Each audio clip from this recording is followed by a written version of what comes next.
악마의 섬 플로 이야기. 눈물과 감동의 필리핀 선교 현장에서 김성재 선교사님의 이야기입니다.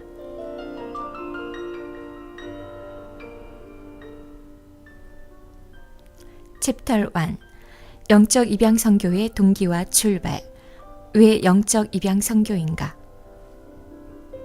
임금이 대답하여 이르시되 내가 진실로 너희에게 이르노니 너희가 여기 내 형제 중에 지극히 작은 자 하나에게 한 것이 곧 내게 한 것이니라 하시고, 마태복음 25장 40절 말씀입니다.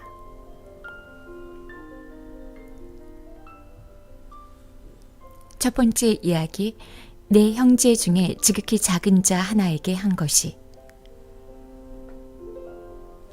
제가 필리핀을 처음 방문한 것은 지금으로부터 약 11년 전인 1999년 여름입니다. 그때 처음으로 가난하지만 해맑은 모습의 필리핀 어린이들을 만나기 시작했습니다. 필리핀을 처음 방문해 본 사람은 누구나 경험하는 바와 같이 방문 초기부터 어디를 가든 수많은 아이들이 방문자를 반기며 환한 얼굴로 다가옵니다. 제가 필리핀에서 처음 만난 아이는 당시 7살의 여자아이인 제닐린 프란시스코였습니다. 제닐린은 그 당시에 안티폴로시의 작은 산골 마을에서 살았는데 현지 교회의 주일학교에 아주 열심히 출석하던 아이였습니다.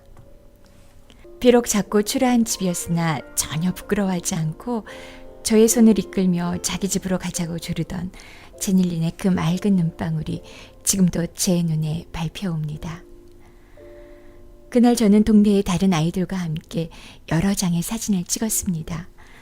물론 제닐린과 찍은 사진이 훨씬 더 많았던 게 사실입니다. 이상하게도 제닐린이 그 어떤 아이들보다 제 마음에 선명하게 들어오기 시작했습니다. 선교지에 가보면 특별히 자신에게 보다 가까이 느껴지고 더욱 애틋한 관심과 사랑의 마음이 느껴지는 아이가 있나 봅니다. 저는 제닐린에게 나는 다시 너를 찾아올 것이다. 그리고 우리가 함께 찍었던 사진들을 내게 갖다 줄 것이니 기다리라고 말해 주었습니다.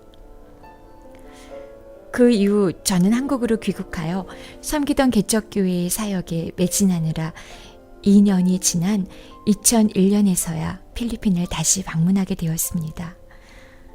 그때 제 손에는 제닐린과 함께 찍었던 여러 장의 사진들이 쥐어져 있었습니다. 저는 제닐린과의 약속을 꼭 지키고 싶어서 다시 그 아이의 집으로 찾아갔습니다. 비록 아주 작고 어린 필리핀의 아이였지만 그 당시 저에게는 왠지 제닐린과의 약속을 지켜야 하는 일이 마치 거룩한 사명처럼 느껴졌습니다. 그리고 마음 한구석에는 한국의 수많은 교회와 선교팀들이 필리핀의 사람들과 아이들에게 너무 많은 약속을 하고는 귀국 후에 지키지 않거나 실망시키는 경우가 허다하다는 이야기가 제 가슴 속에 남아 있었습니다. 드디어 안티폴로시 외곽의 외딴 산골짜기를 방문하였을 때 제닐린은 뛸 듯이 기뻐하며 저를 맞아주었습니다. 집 밖으로 맨발로 뛰어나왔던 제닐린은 곧바로 허름한 집 안으로 뛰어들어갔습니다. 그러더니 이내 색이 바랜 한 장의 작은 종이 조각 하나를 가지고 나와 제 앞에 수줍게 내미는 것이었습니다. 그것은 바로 제가 2년 전에 그 아이에게 건네주었던 저의 명함이었습니다.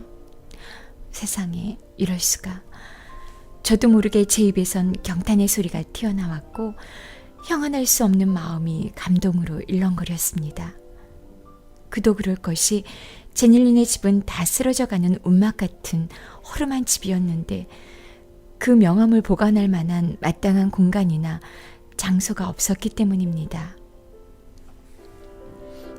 그런데도 제닐린은 그 어린 나이에 무려 2년 동안이나 제 명함을 보관하면서 부족한 저를 기다리고 있었던 겁니다.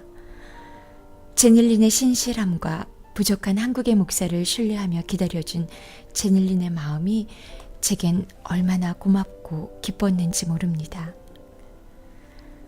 어찌 보면 제닐린은 필리핀 땅에서 가장 작고 가난한 아이에 불과했으나 주님은 제게 그 아이의 존재감을 크고 존귀한 것으로 깨닫게 해주셨습니다. 할렐루야. 그 작은 선교적 사건이 있은 이후 하나님은 제 마음속에 버림받고 외면당하는 선교지의 어린 영혼들을 섬겨야 한다는 뜨거운 열정과 긍휼의 마음을 더 크게 제게 부어주셨습니다.